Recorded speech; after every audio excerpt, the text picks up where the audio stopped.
Now, Bruce, just look right into the camera lens right here and tell us your name, your age, and where you were born. My last name is Lee, Bruce Lee. I was born in San Francisco in 1940. I'm 24 right now. And you worked in motion pictures in Hong Kong? Yes, since I was around 6 years old. And when did you leave Hong Kong? 1959, when I was 18. I see. Now look over to me, Bruce, as we talk. I understand you just had a baby boy? Yeah. And you've lost a little sleep over it, have you? 3 nights. And tell the crew what time they shoot the pictures in Hong Kong. Well, it's mostly in the morning because it's kind of noisy in Hong Kong, you know, around 3 million people there. And so every time when you have picture, it's mostly, say, around 12 a.m. to 5 a.m. in the morning. I see. They'd love that there. And you went to college in the United States? Yes.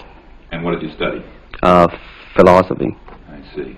Now, you told me earlier today that karate and jiu-jitsu are not the most powerful or the best forms of Oriental fighting. What is the most powerful or the best form? Well, it's bad to say the best, but in my opinion, I think Kung Fu is pretty good. Would you tell us a little bit about Kung Fu? Well, Kung Fu is originated in China. It is the ancestor of karate and jiu-jitsu. It's more of a complete system and it's more fluid. By that I mean it's more flowing. There is continuity in movement instead of one movement, two movement, and then stop. Would you look right into the camera lens and explain the principle of the glass of water as it applies to Kung Fu? Well, Kung Fu, the best example would be a glass of water. Why? Because water is the softest substance in the world, but yet it can penetrate the hardest rock or anything, granite, you name it. Water also is insubstantial. By that I mean you cannot grasp hold of it. You cannot punch it and hurt it. So every Kung Fu man is trying to do that, to be soft like water and flexible and adapt itself to the opponent. I see. What's the difference between a Kung Fu punch and a karate punch? Well, the karate punch is like an iron bar, whang. A Kung Fu punch is like an iron chain with an iron ball attached to the end, and it goes whang, and it hurt inside. Okay. Now we're going to cut, and in just a second we'll have you stand up and show us some Kung Fu and some movements in Kung Fu. Okay. Cut. Got it. Okay. Test X2, take 1. Speed. Now look directly into the camera, Bruce. Directly at it. And now give me a 3/4 this way. And hold it. And give me a profile that way, all the way. Good. Hold it. Now come back to a profile on the other side.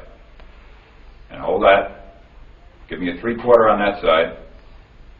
And then give me right into the camera again. All right. Now the camera will pull back. And Bruce, first show me the movements in the classical Chinese theater. Classical Chinese well, theater. You know what we talked about in the office. How they walk and how they start to move. Well, in Chinese opera, they have the warrior and then the scholar. The way the warrior walk will be something like this. Walking this way, straight, come out, bend, straight, and then walk out again. An ordinary scholar would be just like a female, a weakling, 90 pounds in child atlas. You'll be just walking, you know, like a girl, real, shoulder up and everything. So by the way they walk, you can immediately tell who they are. Right, what character they represent. Now, show us some Kung Fu movements. Well, it is hard to show it alone, but I will try to do my best. All right, maybe one of the fellows will walk in. You want to walk yeah, in? it would be... Go ahead. Go ahead. Go ahead. Come on, lady. Okay. Although accidents do happen, but, you know... There are various kinds of strike. It depends on where you hit, then what weapon you will be using. To the eyes, you would use fingers. Don't worry. To the eyes. Or straight at the face, from the waist, everything on. Hold it just a minute. Let's move this gentleman around this way so you're doing it more into the camera. Okay, swell. And then there is band arm strike, using the waist again into a back fist. And let's have the assistant director back up just a way. Okay, go ahead. Continue. And then, of course, Kung Fu is very sneaky. You know, the Chinese, they always hit low. From high, go back to the groin. Don't worry. Now turn around the other way with you, Bruce. Oh, okay. Yeah. And, would you want him? Yes. These are just natural reactions. That's Right. That is natural. Right into the camera. Cheat into the camera a little bit and show this again. All right. Go ahead. There is the finger jab. There is the punch. There is the back fist and then low. Of course, then they use leg straight at the groin or come up. Or, if I can back up a little bit, they start back from here and then come back. All right. It's kind of worried.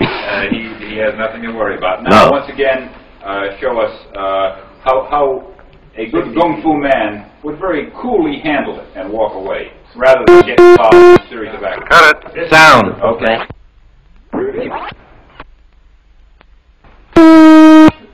Test X2, take 2. Now, Bruce, so that we can clearly see what you're doing this time, we'll face the fact that there's nobody there. Okay. Show me now the difference between jiu-jitsu, which is long and involved, and Kung Fu, which is very quick if you have an opponent. All right, for instance, you will read it in a book, in a magazine and everything, that when somebody grabs you, you will first do this, and then this, and then, and then, and then, and then, thousands of steps before you do a single thing. Of course, these kind of magazine would teach you to be feared by your enemies and admired by your friends and everything. See? But in Kung Fu, it always involves a very fast motion. Like, for instance, a guy grabbing your hand. It's not the idea to do so many steps. Step him right on the instep. He'll let go. This is what we mean by simplicity. Same thing in striking and in everything. It has to be based on a very minimum motion, so that everything would be directly expressed. One motion, and he's gone. Doing it gracefully, not to go yelling and jumping all over him, but to do Excuse me. That's it. Okay. Now show me once again just a few movements there. Well, Kung Fu can be practiced alone or with a partner. Practicing alone, they involve forms. Some imitate a crane, a monkey, a praying mantis. This is a crane form. Start off.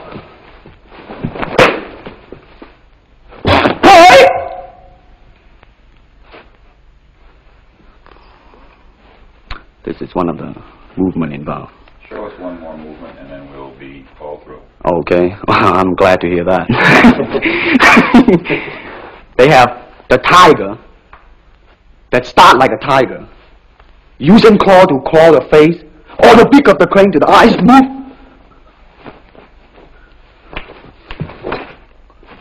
This is some of the movement involved. Thank you very much. Thank you very much.